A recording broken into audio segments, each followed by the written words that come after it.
Dans le tumulte de notre époque, une question ancienne refait surface avec une acuité nouvelle, celle du sens.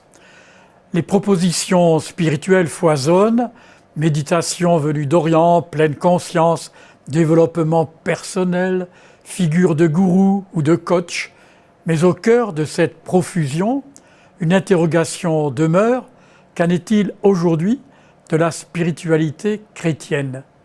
Et surtout, que signifie concrètement se dire chrétien? Que veut dire vivre de l'esprit du Christ? C'est à ces questions que s'attelle Dominique Salin, jésuite, enseignant et rédacteur en chef, adjoint de la revue Études. En quelques 200 pages, il esquisse une traversée vivante de la spiritualité chrétienne moderne dans le sillage d'historiens comme Henri Brémond, mort en 1933, ou Michel de Certeau, décédé en 1986. Son approche surprend parfois aux côtés de figures familières. Thérèse de Lisieux, Charles de Foucauld, apparaissent des noms inattendus. Franz Kafka, Antoine de Saint-Exupéry. Le premier interroge, dans une œuvre marquée par l'angoisse, la possibilité même de la justice dans un monde où Dieu semble absent. Le second, s'éloignant de la foi chrétienne, esquisse une religion de l'homme qui inspire encore aujourd'hui l'engagement humanitaire. Dominique Salin situe un tournant décisif au XVIe et XVIIe siècle, une époque où l'évidence de la transcendance s'efface. Désormais, Dieu se cherche au plus intime de l'homme.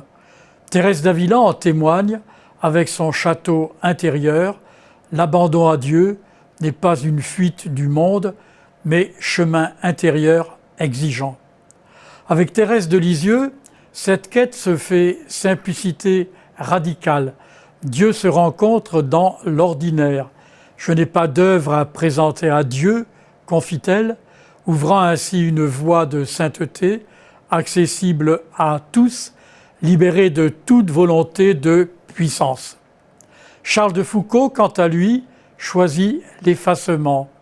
Après une jeunesse tumultueuse, il incarne une présence silencieuse parmi les plus pauvres, une présence qui rayonne par la seule force de la bonté. La grande leçon de Dominique Salin est peut-être celle-ci: la spiritualité chrétienne ne se laisse ni figer, ni enfermer.